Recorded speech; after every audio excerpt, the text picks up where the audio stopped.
And honestly, this is why I had to stop hanging out with some certain people. Because I started realizing you catch what you're close to.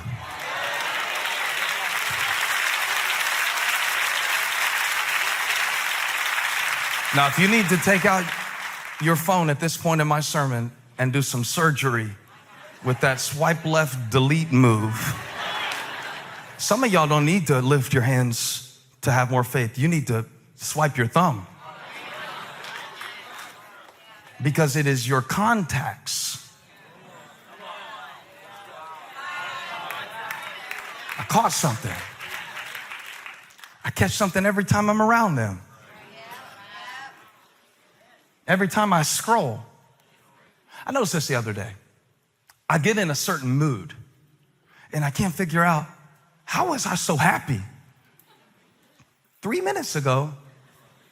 And now, have you ever had it switch that quick? Yeah. So I started studying and I realized that before I caught a feeling, I caught a thought. Now, sometimes that thought is just me going through my feed and I will see something that won't register. Now, here's what I noticed. You don't feel it while you're scrolling. When I ate a whole bag of Oreos one Thanksgiving after I'd already eaten 3 meals, I didn't feel sick while I was eating them.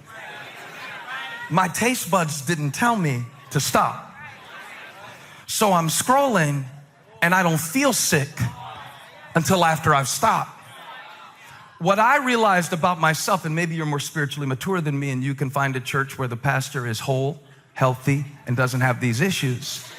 But for all of us who understand that sometimes you are mad about something that you saw 10 minutes ago on your phone because you were in everybody else's life but your own, trying to figure out, am I better than them?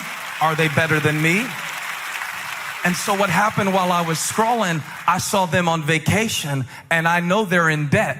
So I caught a thought of judgment. Why should they be on vacation when I know they're in debt? And now I feel sick 10 minutes later because of the thought that I caught while I scrolled through somebody else's situation that has nothing to do with my responsibility. Y'all gonna help me with this, or am I gonna? So what happened to me was I caught a thought of offense and then I reaped an attitude of frustration. I got offended the other day because I saw God blessing somebody that he wasn't supposed to bless. Did you ever watch God just do something awesome for the wrong person? He didn't consult you. And so I found myself feeling insecure. The reason that I felt insecure in myself is because I caught a thought of offense about somebody else. Now here's what happens. You become a victim of your own judgment. When you judge others that way, you judge you that way. So when you catch a thought of judging others, don't be surprised when the judgment comes upon you. The less y'all say amen, the more I know I'm preaching. So I caught a thought. And I realized that the thought that I hold on to, the thought that like you can catch a wave, you could catch a football for the game-winning touchdown like Graham Furtick did yesterday, just this very yesterday. But I never knew I could catch a thought. I knew you could catch a case. I had some relatives that did it. I knew you could catch a cold, but I found out you could catch a thought. And then I trace sometimes the weakness of my faith, and I ask myself the question, where did that thought come from? And it's important where it came from, because where it comes from determines where it leads to. My issue is that when I say I hear from God, I don't hear him out loud. God bless you if you do. I've never heard the audible voice of God. ever. I mean, he speaks through my wife all the time. But other than that exception, I've never heard the audible voice of God. If you have, I'm not mad at you. Unless you start trying to use it to manipulate people by making up stuff that God told you, because God has three-way calling and he can tell us both. So don't tell me God spoke to you something that I'm not in agreement with and try to get me to do something you want to do by saying God told you to. Especially if you say God told you to quit your job because you're just tired of dealing with frustrating people. I don't know if that's God or if you're just tired, need to get some sleep and have better attitude when you show up. I've never heard from God out loud. So, one guy asked me one time, he was like, when you say God spoke to you, how do you know? Great question. Because I don't hear God at an auditory level. So when I say God spoke, that can be misleading. You know, when Peter said, Jesus spoke to me, it was literal. Jesus was a person. He spoke to me. I was fishing one night. I hadn't caught anything. I was frustrated. And Jesus said, let down your nets in the deep for a catch. And Peter would say, at first I was frustrated because I thought, you're a carpenter, I'm a fisherman. You do your job, I'll do mine. You wanted my boat to preach from, I didn't know you were gonna try to drive it. But watch this, because you say so, I will let down the nets. Now, when he let down the nets, he caught a great number of fish.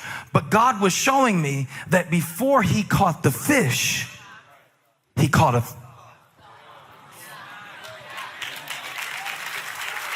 You like this, church? Before there was a seat, there was a thought. Now see, the issue with this is I don't hear God out loud like that.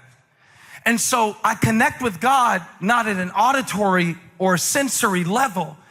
I connect with God at the level of thought, which would be fine if God spoke to me at the level of thought and he was the only one who spoke that way. But I got this other joker. They call him the devil, but when I say the devil tempts me or the devil discourages me, I'm not talking about a guy in a Halloween costume that he got on clearance at Target, walking up with a pitchfork and a cape and some horns. I never saw the devil like that. I just put him off my shoulder. He's not on my shoulder. When he comes to me through a thought. So now I got God speaking to me through my thoughts. I've got the enemy trying to speak against what God spoke to me through my thoughts. I got two voices on the same device, and I'm caught between a thought. One is telling me your greatest years are ahead of you. One is telling me you've already done all the good things you're gonna do. You better ride it out because it won't be much longer. One is telling me go ahead and speak it and say it and do it and step into it and believe for it. And the other one is telling me, well, you better not go too far out there. You know, if you go too far out there, you'll be embarrassed. And after all, if you climb high, they can pull you down. And I'm caught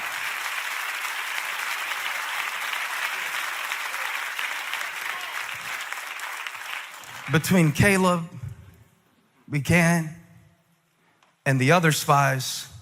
I'm caught.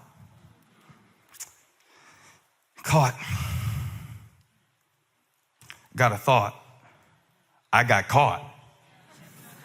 I got caught by a thought. I don't know how it happened, but y'all, I got this thought that goes through my mind all the time that says it doesn't matter. Just all the time. I could be doing anything and it'll be like, it's almost, the way the thought, you know that eye roll emoji that yeah. That'll be the face of it. But the thought behind it is like, you know, who cares? Doesn't matter. You ever had that thought catch you trying to do something? Raise your hand again if you've ever had that thought. Why'd y'all raise y'all's hands so much higher the second time I asked it?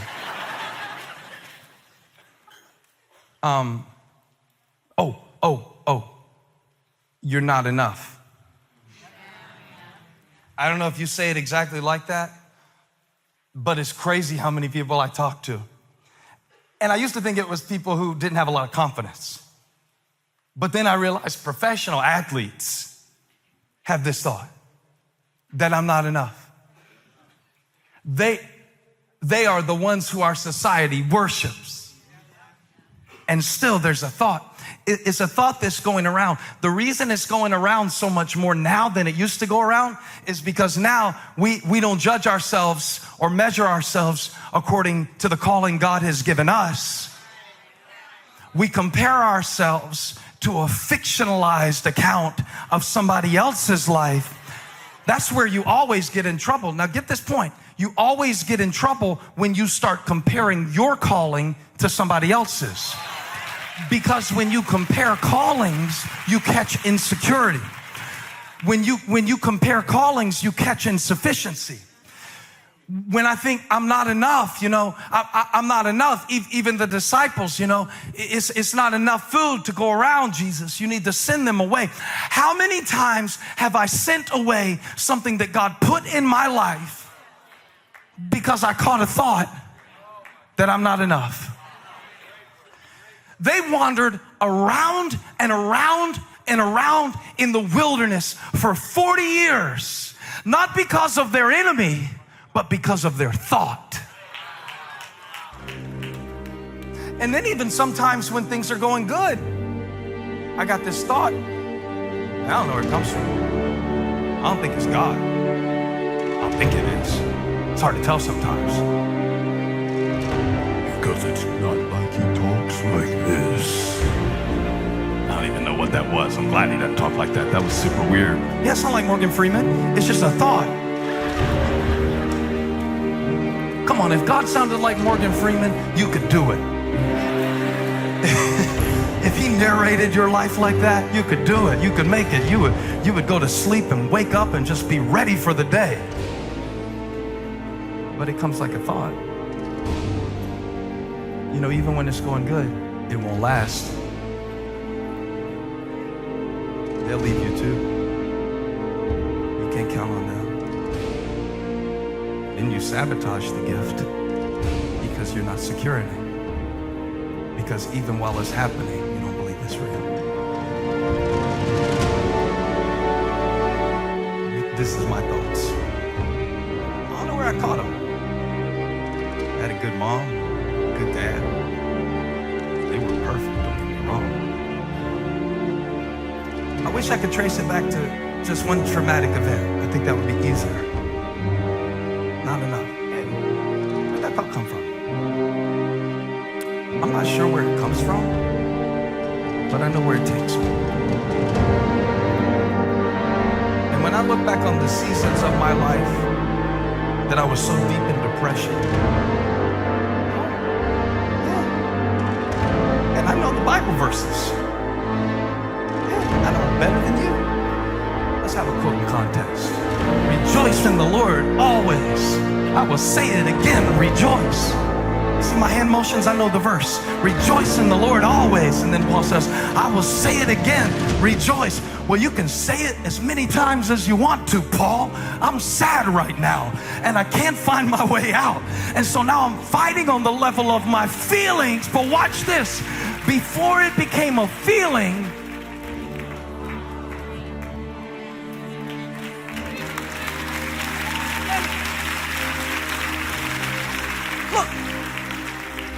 even Paul, it wasn't just like Moses was a bad leader. Even Paul had to fight against opposing voices and thought systems that undermined the essence of the grace of God in the gospel. Even in the churches that he started, even in the church at Corinth, he would write to that church, and what would happen to them was they would be led astray, or the word he likes to use in 2 Corinthians is deceived. He says, I fear that you're being deceived by the power of suggestion. He uses the example, he says, like Eve was deceived by the serpent. You remember that story? When God said, you can eat any of this.